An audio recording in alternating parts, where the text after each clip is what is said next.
I'm Cindy Briggs, and this is Soldier's Heart.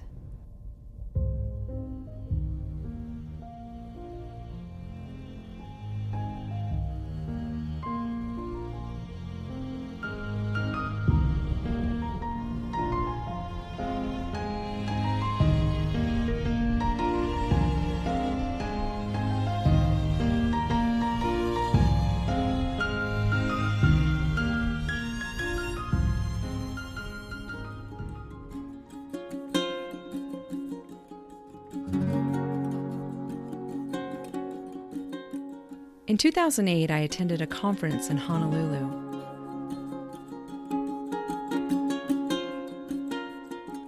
More accurately, I registered for a conference in Honolulu.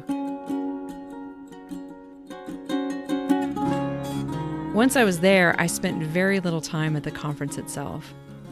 It was my first time in Hawaii, and if you've ever been there, you understand why I chose not to spend my time indoors.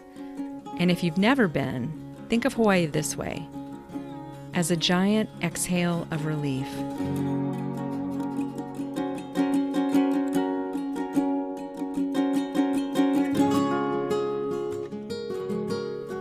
I flew there from frigid Minnesota.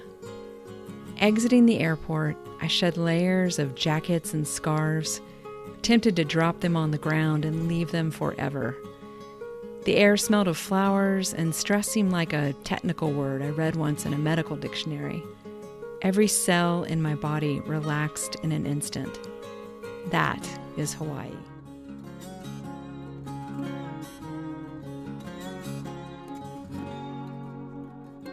A few days in, I decided to visit Pearl Harbor. I'm not quite sure what made me want to go. I'd barely left the beach since my arrival. After 5 months of winter, all I wanted was the warmth of sun on my skin and the taste of fresh pineapple, and battleships were never my thing. But the tour was offered as a part of the conference package, so on impulse, I signed up to go. I changed out of my swimsuit into street clothes and hopped on the shuttle bus. I struck up a conversation with my seatmate on the way and made a new friend. Arriving at the visitor center, something shifted in me. Somber and holy are two words that describe the feeling. My new friend and I went inside, bought tickets. Off to one side, a folding table was set up, and a tall, white-haired man stood beside it, wearing a dark ball cap that read, World War II Veteran. A line of visitors waited to shake his hand and say hello. He was one of the survivors of the Japanese attack on December 7th, 1941. Back then, back when there were still plenty of survivors to volunteer, this was a regular feature of the museum. He looked a bit like my grandfather, who served in Europe during the war and who had died 4 years prior. A pang of nostalgia drew me into the line to meet him. As I shuffled closer to the veteran, my chest tightened and I felt tears come into my eyes. I hate crying in public. I silently commanded myself to pull it together. My friend asked if I was okay.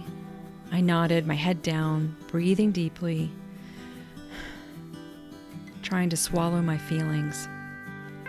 I felt like I was on a roller coaster, ruthlessly clicking its way to the top of the hill. But it was too late to get off, and I was terrified by the emotions that lay before me. By the time it was my turn to shake the vet's hand, I was full on crying. I tried to catch my breath as I explained to him how he reminded me of my grandfather and how much I missed him. I probably thanked the veteran for his service or something, but I don't remember. He, of course, was perfectly composed, smiling even. He patted my shoulder with a big, calloused hand and told my friend to take good care of me, that I needed a bit of looking after. I don't remember his name, but I've never forgotten his kindness. I also remember the blue of the harbor in contrast to the white of the memorial that stretches over the USS Arizona, which rests at the bottom. I remember the starburst colors of the oil that still bubbles up from the wreckage, as if it's alive, still breathing. The memorial marks the resting place of 1,102 sailors and Marines killed that day. They woke up to another lazy Sunday in paradise and never fell asleep again. When I began interviewing World War II veterans back in 2014, I was mostly interested in those who had been to Europe, where my grandfather served. I was trying to understand what he'd experienced to get to know him better after his death. However, as I began meeting veterans who served in the Pacific, I wanted to hear their stories too. I think for most Americans, the Pacific Theater seems foreign and far away. We're familiar with cities like Paris and London and Berlin. We plan dream vacations to those iconic European cities. But places like Leyte, Tinian, Midway, and Okinawa are hidden and mysterious. We can't picture them, and we can barely pronounce them without practice. And then there's the overwhelming vastness of the Pacific Ocean, which covers half the Earth. Islands are like pinpoints in a parking lot. The sheer size of it can't be imagined. How to grasp the enormity of reclaiming it bit by bit in the midst of monsoons, tropical heat, and a Japanese military force that declared defeat and impossibility. And yet they did. The losses were staggering. For the Americans, 111,000 killed and over 250,000 wounded. For the Japanese, it was even more devastating. Nearly 2 million killed or missing, 94,000 wounded, and almost 400,000 civilian deaths. And of course, with the dropping of the 2 atomic bombs that ended the war, the entire world entered the atomic age. The proportions are almost too much to consider. Let's bring it back to human scale, to the size of 1 soldier, 1 sailor, 1 Marine, 1 person at a time. In the first season of Soldier's Heart, I introduced you to 1 veteran per episode. For this season, we'll take a different approach. Season 2 is titled The Hero's Journey, and each episode is a chapter in the story. You'll meet 15 veterans from almost every branch of service who will contribute multiple voices to each chapter.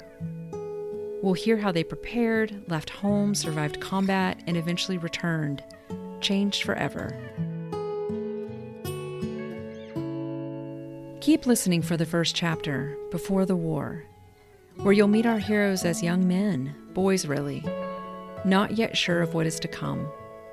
How can a person prepare for such a journey as this? The poet Rainer Maria Rilke said it best: "Let everything happen to you, beauty and terror. Just keep going. No feeling is final."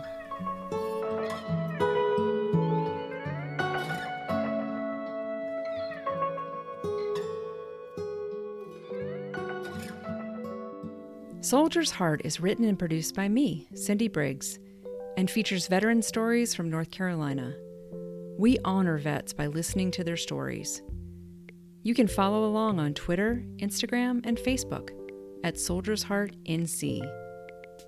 If you have an idea for a story or interview, email us at soldiersheartnc@gmail.com. Special thanks to the Winston-Salem Muse of Winston-Salem, North Carolina, where all these stories are archived. You can learn more about the museum at musews.org. That's musews.org.